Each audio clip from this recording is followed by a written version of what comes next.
Boulanger est heureux de vous présenter Bande de Food.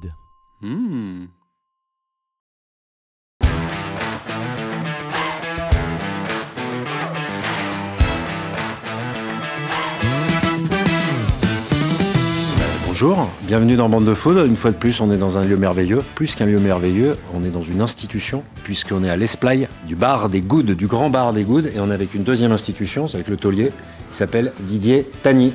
Exactement. Tani, depuis combien de temps à Marseille ? Au Goudes depuis 1830. Alors, avant de revenir sur ton restaurant qui fait une bouillabaisse magnifique, on va continuer ce petit tour de table. On est avec Laetitia. Salut Laetitia. Salut. Laetitia, toi, t'es un peu la carnassière de Marseille. Il paraît. À la femme du boucher. Ouais. Ton restaurant, rue du Village. C'est ça. À côté de toi, quelqu'un qui fait rayonner la France, la gastronomie française depuis le Prado, Alexandre Mazia. Salut. 3 étoiles Michelin, comme c'est marqué sur ton tablier. Et puis on a 2 flics à Miami, de Marseille, mais de Marseille. Il y a le faux flic et le vrai flic. Alors il y a Jérôme, qui joue le commissaire Nebout dans Plus belle la vie. Donc le faux. Autre institution marseillaise. Absolument. Mais on va expliquer pourquoi. Et puis t'es venu avec ton pote David Brugère. Enchanté. Alors là, je vais essayer de ne pas me tromper, d'être très précis. Commissaire divisionnaire, chef de la sécurité départementale. Chef de la sûreté, mais... Chef de la sûreté, ouais.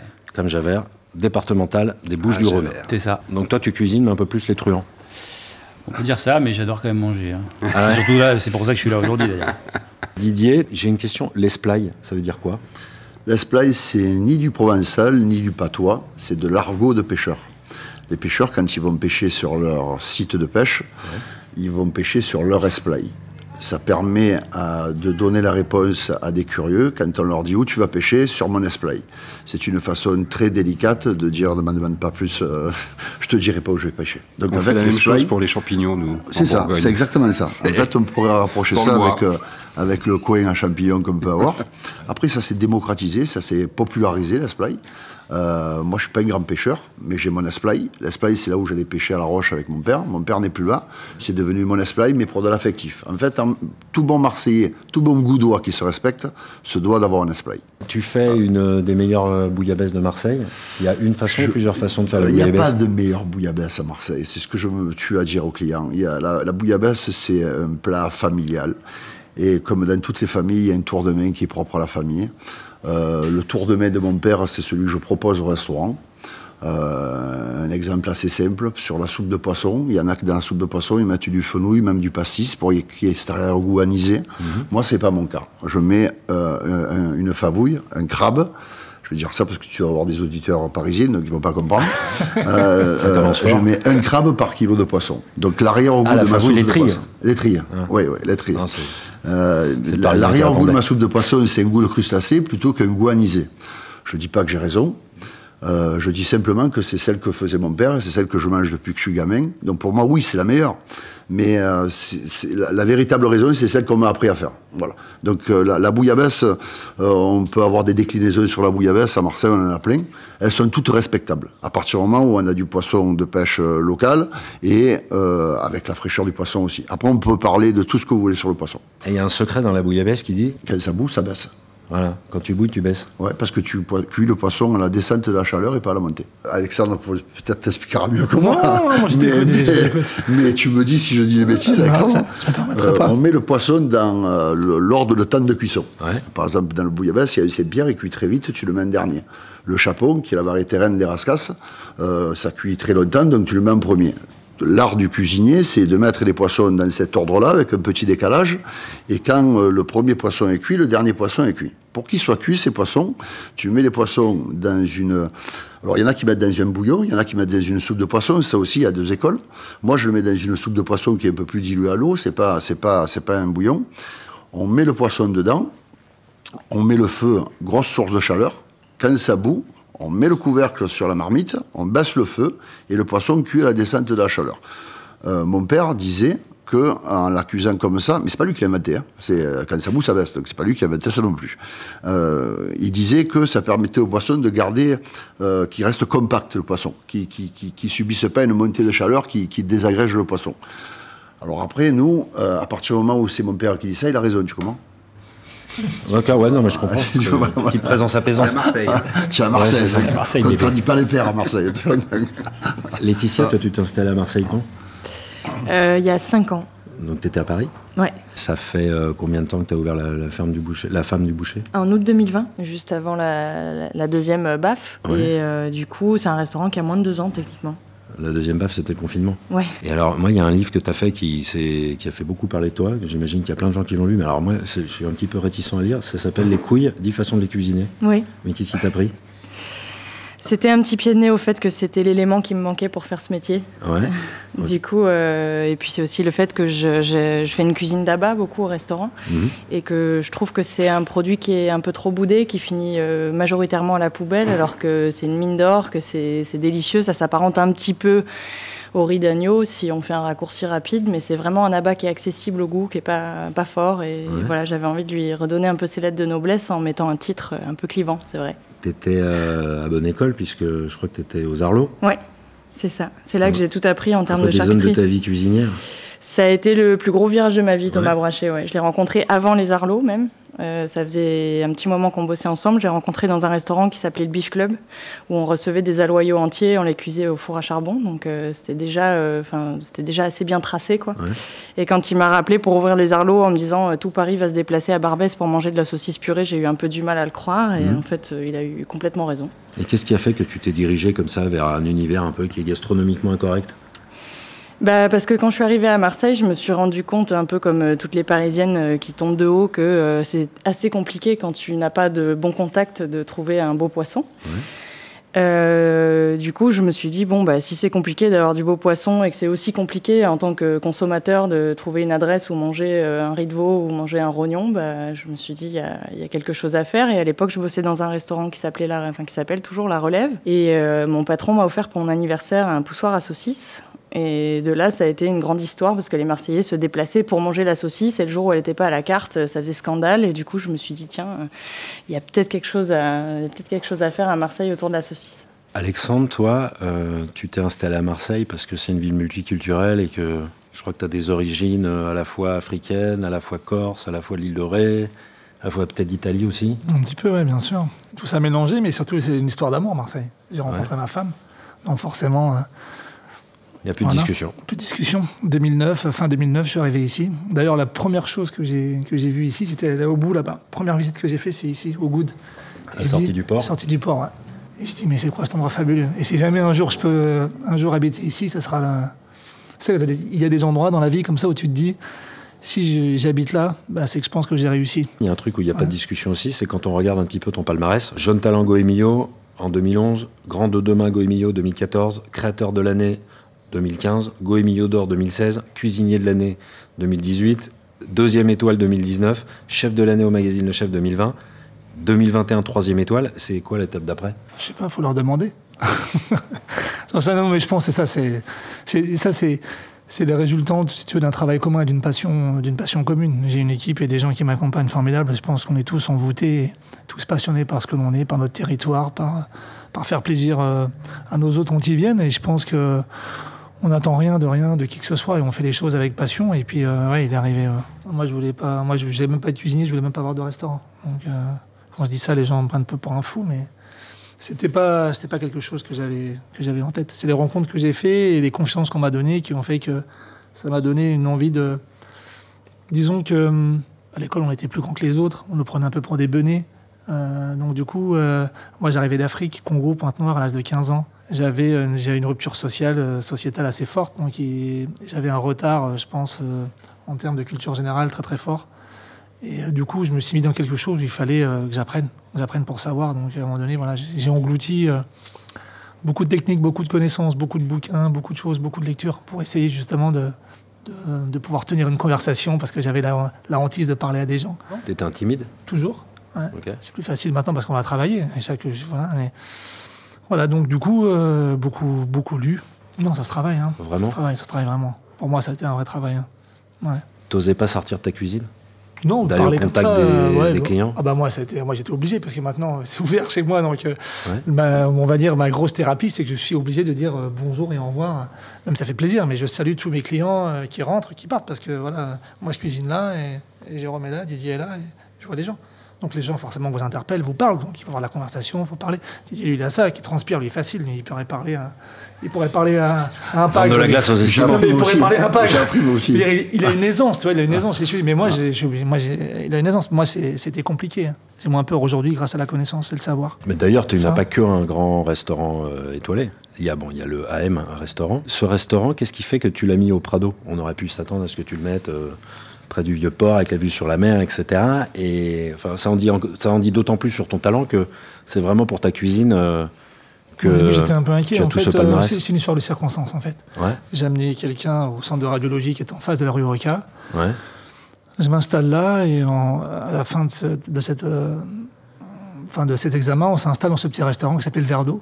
On s'installe et la dame me dit, voilà, moi je venais de quitter le Corbusier, qui me dit, peut-être monsieur Mazia. Je dis, oui, écoutez, moi je vends mon restaurant. Je sors et puis mon pote il me dit, mais en fait Alex, t'as rien à perdre. Après je me suis dit, en fin de compte, ouais, je vais ouvrir et puis si ça marche, ça marche pas, je ferai autre chose.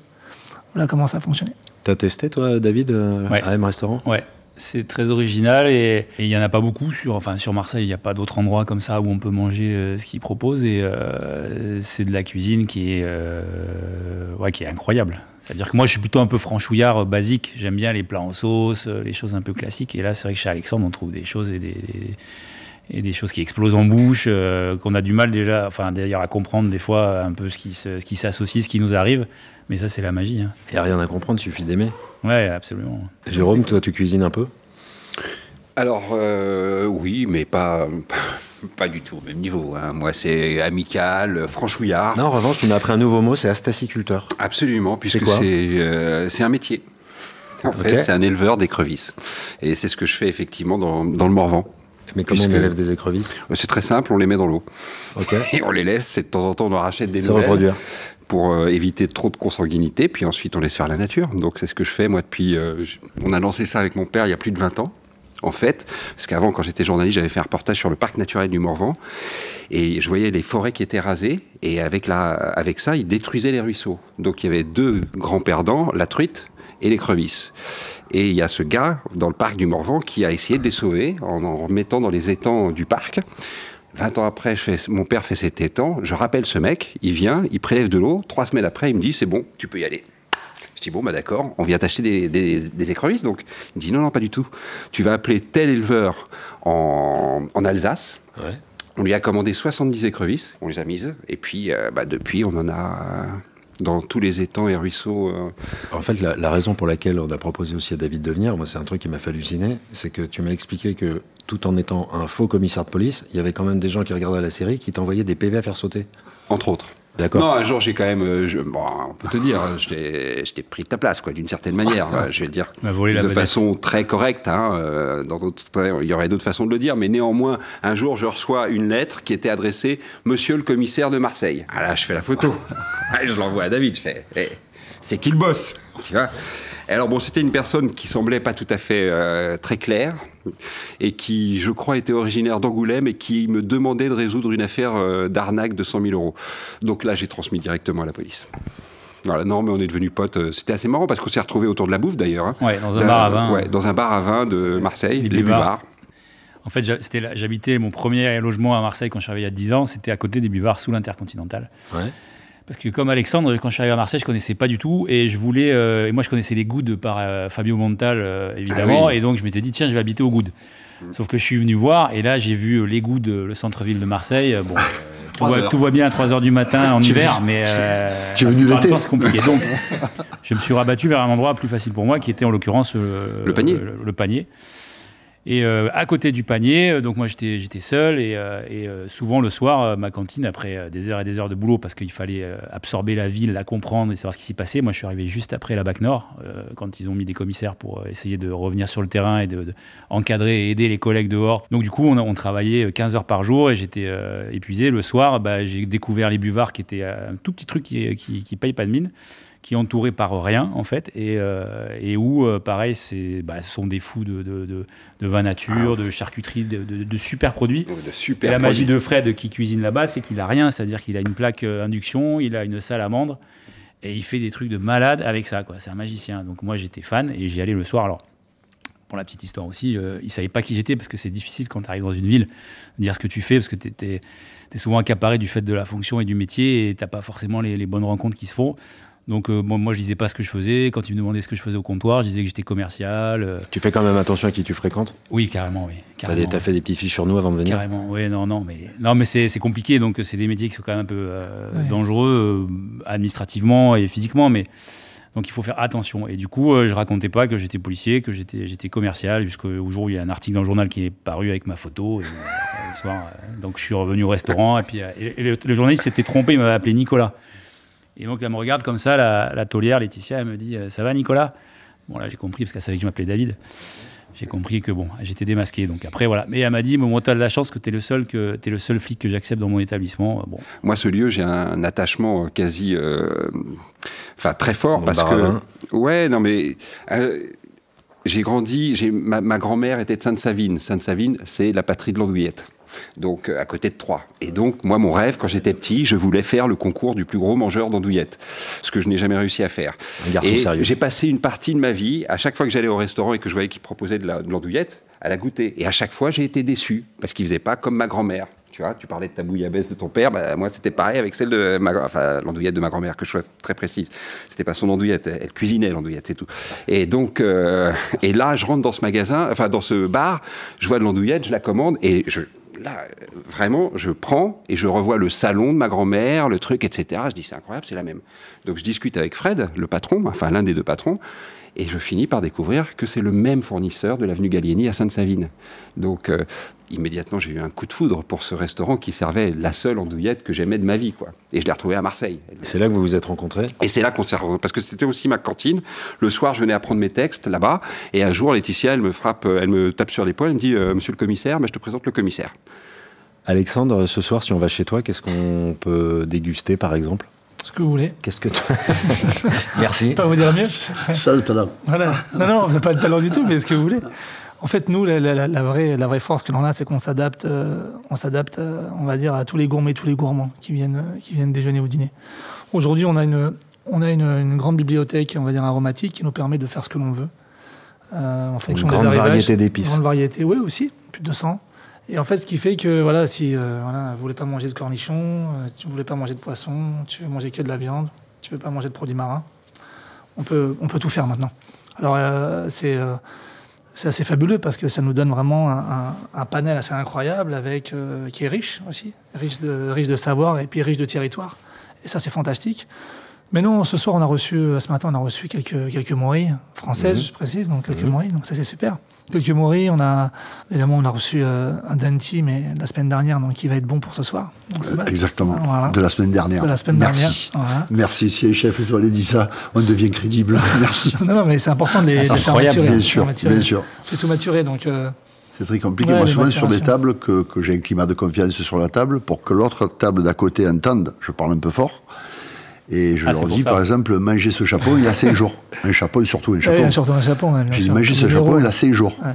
Quand tu viens, que tu es à côté, surtout quand tu viens de Paris, tu vois, quand tu es un Parisien qui t'écoute, qui dit que le patron qui conseille un client de manger un chapeau de 5 jours, et que l'autre, il te dit merci, en plus le client, il te dit merci, ça paraît un peu... C'est difficile. Alors après, bien sûr, il est interpellé, et ça l'interpelle plutôt, et il m'appelle, il me dit mais pourquoi? Je lui dis, alors j'explique pourquoi on mange un poisson, il faut laisser reposer le poisson. Dans la viande, c'est dans les mœurs, on le sait qu'il faut faire reposer la viande, mais dans le poisson, c'est méconnu. Donc, et puis dans les maturations, ce qui est intéressant, c'est justement c'est d'avoir ces textures totalement différentes, et puis au-delà de juste le goût, c'est vraiment cette texture qui est assez incroyable. On est presque entre de l'opaque et de la transparence nacrée, et ça change totalement. Par contre, là en second temps, sur l'émission, ça change totalement le goût, et on a vraiment quelque chose d'assez, je dirais, d'assez fabuleux, Donc voilà ce qu'on peut manger le soir. Qu'est-ce que tu nous as amené, Laetitia? J'ai ramené une terrine de riz de veau, j'ai ramené une caillette aux olives et aux blettes, j'ai ramené un magret fumé, j'ai ramené un foie gras au whisky tourbé qui commence à avoir bien chaud. Donc voilà, c'est des recettes très simples, mais tout part de la qualité du cochon déjà au départ, et après un petit tour de main, mais qui s'acquiert assez vite. Moi, j'incite les gens à faire plus de charcuterie, j'aimerais bien. que ça revienne dans les chaumières surtout, parce que c'était des savoir-faire de maîtresse de maison, et aujourd'hui on a l'impression qu'il faut avoir un col bleu blanc rouge pour faire un pâté. Je trouve ça un petit peu dommage, voilà. Ça devient de leur favori, donc c'est bien parce que ça a redonné un petit peu ses lettres de noblesse à la charcuterie, mais en même temps il faut pas non plus que ça devienne un truc inatteignable, quoi. J'aimerais bien que ça revienne un peu au centre des tables des maisons, quoi. T'as d'autres projets avec la femme du boucher, d'autres ouvertures de restaurants, d'autres... Non, j'ai déjà essayé de faire en sorte que celui-là soit bien stable. On peut se faire livrer à domicile ? Non, parce que j'ai pas le droit, sans avoir de diplôme de charcuterie et de boucherie, de vendre des pièces de viande comme ça. Il faut quand même avoir une qualification, ce que je trouve plutôt rassurant d'ailleurs. J'aimerais bien, mais en même temps, le restaurant, quand il tourne à plein, il y a 45 couverts, on est 2 en cuisine, le menu change tous les jours. Voilà, en faisant tout maison, les jus, les cuissons. Là, je reçois des carcasses entières. J'ai fait rentrer des cabris du Rove ce matin. Enfin, je veux dire, j'ai pas le temps de m'amuser à faire des saucisses pour les barbecues du voisin.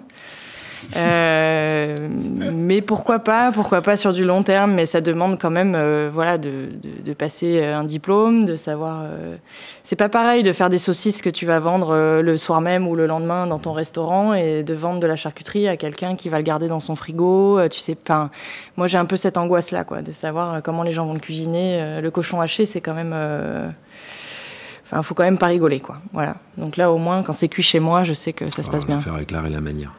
Toi, Alexandre, tu as des projets, mis à part le food truck qui va ouvrir. J'imagine qu'on te fait plein de propositions quand on est un grand chef. Après, moi, j'ai pas de projet. J'ai tout mis sous cloche. Je prends mon temps. Ça me correspond pas. J'ai l'impression d'être partout et nulle part à la fois. Donc, je me concentre sur ce que j'ai. Il y a beaucoup de choses à mener. Nous, on est quand même 26 pour faire 24 couverts. Donc, voilà, on a envie que les gens soient heureux quand ils partent. Qui viennent nous voir, ils viennent du monde entier. Donc quand les gens ont fait 1000, 2000, 5000, voire 10 000 kilomètres, on n'a pas envie de les décevoir. Donc on donne le meilleur. Alexandre, lui, il y en a qui mettent des mots sur les images, lui il met des goûts et des parfums sur des histoires. Quand on va chez lui, qu'il nous raconte l'histoire de ses plats et après, on peut avoir oublié l'histoire et quand on retrouve les goûts ou les saveurs dans ce qu'on mange, en fait, l'histoire revient. C'est ce qui est magique. Ça fait la transition avec le livre dont tu m'as parlé.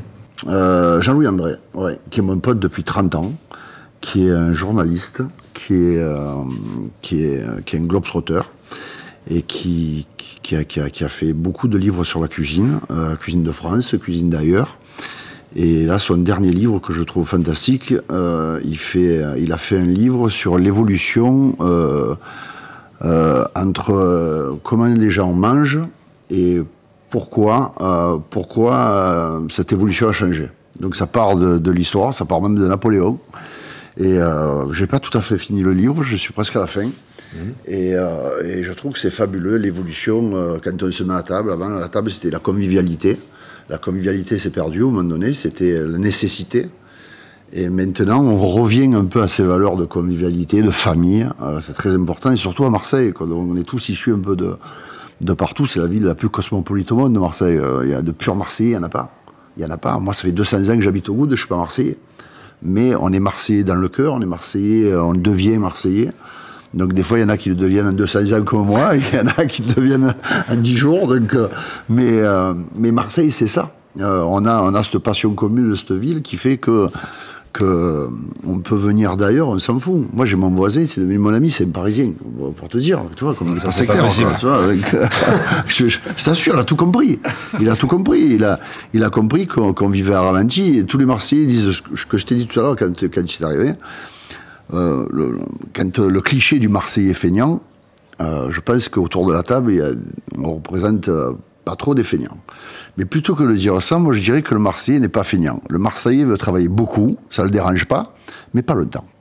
Donc il nous faut des fenêtres où, comme tu me dis, comme tu viens de dire, de se promener en famille. Moi je suis un peu atypique aussi dans ma façon d'exploiter le restaurant. Mais mieux je travaille, moins je travaille. Ok. C'est-à-dire qu'on a la chance de bien travailler, on a la chance d'avoir du monde, donc il y aurait plusieurs aboutissements à ça, et moi j'ai choisi de fermer 2 jours par semaine. Voilà. Ça me permet que toute mon équipe a 2 jours de repos ensemble, on a un WhatsApp commun où tous les employés et nous-mêmes, on y est dessus. Et quand je vois que d'un coup, mes cuisiniers, mon plongeur et mon serveur se passent une journée à la plage, eh bien, on a l'impression d'avoir bien fait. Ça fait partie de notre boulot, c'est de fédérer une équipe. Le temps passe plus vite, les week-ends qu'on travaille le week-end, eh ben, c'est moins douloureux. Quand on travaille avec passion et amour, c'est plus facile avec les contraintes de ce métier que nous connaissons tous. Et toi aussi, j'imagine, toi aussi dans votre restaurant, c'est compliqué de créer une équipe. Ce qui fait la force, comme tu disais tout à l'heure, avec tous ces titres, ces reconnaissances, c'est la force d'une équipe. Nous, on a toujours ramené, je dirais, d'autres personnes dans notre sillage. Donc, ce qui fait que les 25 personnes qu'on a aujourd'hui nous permettent de nous travailler dans le confort. Il y a une personne de plus en cuisine, une personne de plus en salle, une personne de plus en pâtisserie. Ce qui fait que demain, si quelqu'un a mal, il y a le remplaçant. Le remplaçant, il y a moins de stress. Il y a un banc de touche. Voilà, après, on a mis plein de choses comme ça en place. Nous, on a fermé 3 jours parce que c'était important depuis longtemps. Donc, tout un système où il y a un pâtissier qui fait de la continue, d'autres qui fait pas. Enfin bref, on essaie de trouver du bon sens pour tout le monde. C'est pas forcément évident parce qu'il y a des gens aussi qui se sont mis à l'écart aussi. Faire attention parce que des fois, quand tu dis à quelqu'un qui fait de la continue et l'autre ne fait pas et l'autre qui est le soir, il y a celui qui fait du soir qui va te dire pourquoi lui fait de la continue, moi je voudrais en faire, et celui qui fait de la continue qui va te dire ouais mais moi je voudrais faire du soir parce que je me sens dévalué par rapport à l'équipe, tu vois. C'est pas évident. Donc on essaye à chaque fois de trouver des choses, mais ça se passe plutôt bien parce que les gens sont passionnés, passionnants, et je pense qu'on est fidèles dans nos paroles et dans nos engagements. Donc ça fait foi, donc à partir du moment, voilà, c'est. Puis ils te le rendent bien, quoi. Toi, comment t'as organisé ton équipe ? Moi j'ai 2 personnes en salle, 2 personnes en cuisine et un plongeur, et voilà, c'est assez ils sont tous là depuis le début. Là il y a un peu de mouvement, mais globalement ça roule assez bien. Moi j'essaie de laisser plutôt de la liberté en cuisine, merci. C'est-à-dire que je demande aux personnes qui sont en cuisine avec moi de revenir avec des idées et surtout des choses dans l'occurrence c'est 2 femmes, mais qu'elles ne savent pas faire ou qu'elles n'ont jamais fait mais qu'elles ont envie d'apprendre, et moi je suis derrière elles en filet de sécurité à leur dire voilà, en fait je vais pallier à vos manques de connaissances sur telle ou telle technique, mais si tu as envie de faire un truc, je trouve ça beaucoup plus épanouissant.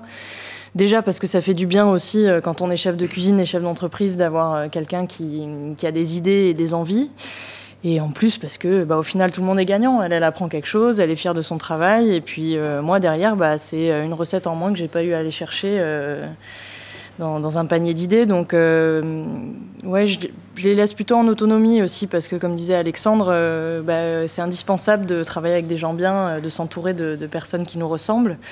Et du coup, leur mettre un harnais et les brider en permanence en leur disant, oui, c'est mon travail, oui, c'est mon restaurant. Maintenant, laisser un petit peu de liberté et leur dire, faites-vous confiance. Je pense aussi que ça peut être salvateur et que finalement, l'apprentissage et la rigueur, c'est relativement indispensable. Et moi, j'ai un petit bistrot de quartier.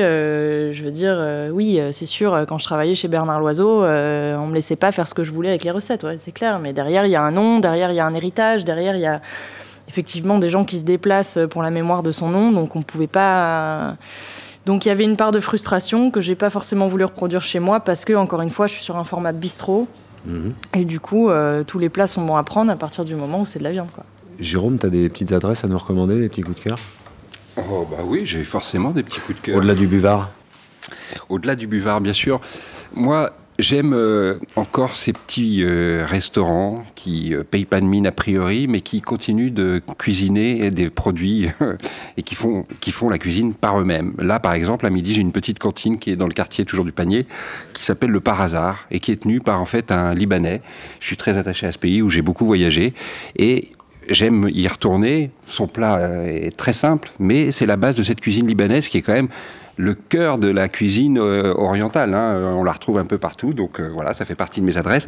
Et j'aimerais bien donner une adresse qui se passe cette fois dans la Nièvre, puisque c'est de la Nièvre que je viens, qui est un garçon qui s'appelle Laurent Charot, qui a travaillé sur le Café des Délices à Paris, sur le château... Enfin, qui a bossé aussi donc avec Choucroune et avec Iñaki, je ne sais plus comment. Là, exactement, je ne sais pas le prononcer. Et au Châteaubriand, c'est ça. Et lui, il en a eu un peu marre de cette pression, de cette course et tout ça, et il a racheté un petit bar du côté de Cosne-sur-Loire, qui s'appelle Le Chat. Et c'est de la bistronomie, en fait. Mais du coup, c'est assez rare encore dans la Nièvre d'avoir des restaurants comme ça où on mange vraiment très très bien pour pas très cher. Et à chaque fois que je vais à Paris, je me fais le devoir de choisir un horaire. Je l'appelle avant pour m'arrêter là-bas. Il s'est installé avec sa femme, Nathalie. Ils ont très peu de couverts, quoi. Mais tu sens qu'ils sont heureux. Et comme ils sont heureux, eh ben, tu l'as dans l'assiette, le bonheur, quoi. Donc voilà, c'est une très bonne adresse que je recommande. Le Chat à Cosne-sur-Loire. Ouais. Et puis tu voulais nous parler aussi des spaghettis à la poutargue. Ah bah oui, ça c'est Marseille, moi j'aime bien ça. Enfin Marseille, je suis un fan de poutargue. Je l'ai découverte ici, je me souviens quand j'avais fait la tournée de la pièce avec Bedos. Et c'est une amie actrice, Elisabeth Margoni, qui m'avait fait découvrir ça. Et depuis, j'adore ce produit, quoi. Sauf que c'est pas toujours simple à le trouver. Tu lances un appel à un ami autour de la table. Voilà, moi tu cherches un fournisseur. Ah ouais, j'adorerais avoir un bon fournisseur pour en ramener de temps en temps quand même chez moi en Bourgogne, parce que ça c'est pas facile d'en trouver de la bonne. Et moi j'aime bien aller manger cour Estienne d'Orve à la cantine parce qu'ils ont une très bonne poutargue et ils la servent dans les fameux spaghettis à la poutargue. Moi j'aime pas souvent parce que c'est un peu pingre. Là c'est généreux, il y a un côté roboratif, je finis pas mon assiette, j'ai plein de poutargue tout le soir en même temps et j'adore ça. Et je trouve que c'est vraiment un produit d'ici. Alors, je crois que c'est Cassis, la poutargue. Je suis pas sûr. C'est Martigues. Ou Martigues. Martigues. Ah bah voilà, tu vois, je savais pas. Je suis content d'apprendre encore un truc. Mais en tout cas, c'est vraiment le produit culinaire qui me fait le plus penser à Marseille. Toi, Laetitia, tu voulais me parler des Lyonnais, la chef des Lyonnais. Oui. Moi, mon coup de cœur de l'année, c'est un restaurant parisien ce coup-ci. Donc, c'est une chef qui s'appelle Marie-Victorine.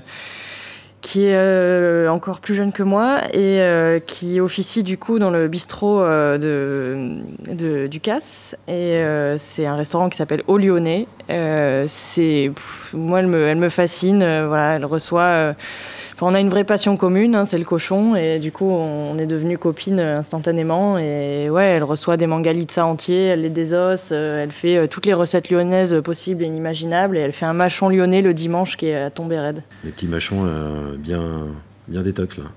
Les mâchons, c'est la tradition du dimanche où en fait t'as un espèce de grand buffet avec aussi bien la motte de beurre, le plateau de fromage, des pâtés en croûte, des terrines, des salades d'oreilles de cochon, et en fait tu te sers et ça n'en finit plus, quoi. Voilà, et c'est vraiment l'opulence poussée à son extrême avec toute la générosité de cette fille et aussi du service en salle qui est incroyable. Et franchement, c'est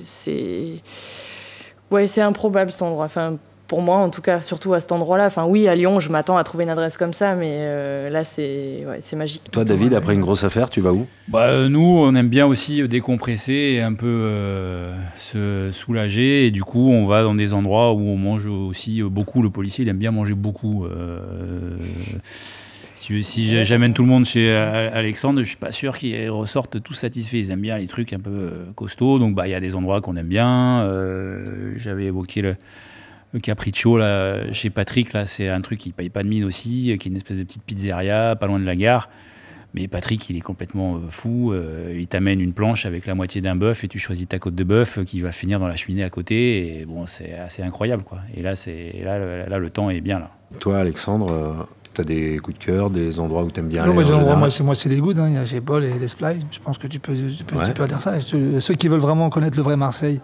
Alors, je sais qu'il y a plein de beaux endroits encore à Marseille, mais moi, c'est quelque chose qui me transporte ici. Après, moi, je suis pas objectif parce que moi, je suis amoureux de cet endroit.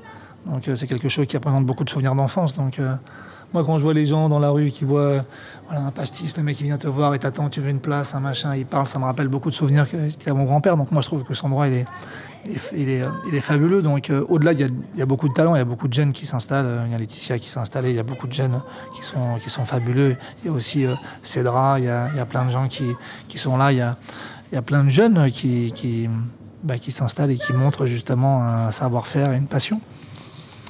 Mais ouais, s'ils peuvent venir ici, qu'ils n'hésitent pas. Hein. Qu'est-ce que tu ramènes quand tu vas chez des potes? Je ramène des fleurs ou du vin. Mais c'est compliqué, je ne te cache pas que je ne vais pas souvent manger chez des potes parce qu'il y a toujours un problème. C'est soit je finis derrière à faire à bouffer. C'est ça. Voilà. Et là, tu ne prends pas forcément toujours de plaisir.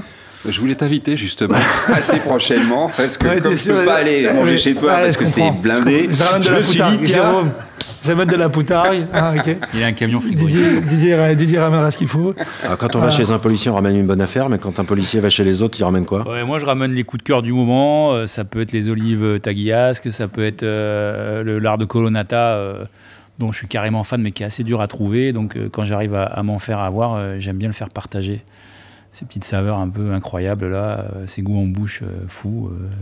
Le lard, tu dois connaître. Hein. Didier, toi, tu ramènes quoi? De la rouille. De la rouille. Bien. Comment on fait la rouille? Là aussi, il y aurait plusieurs recettes, mais la rouille, ça se fait au mortier. C'est du safran, c'est de l'ail.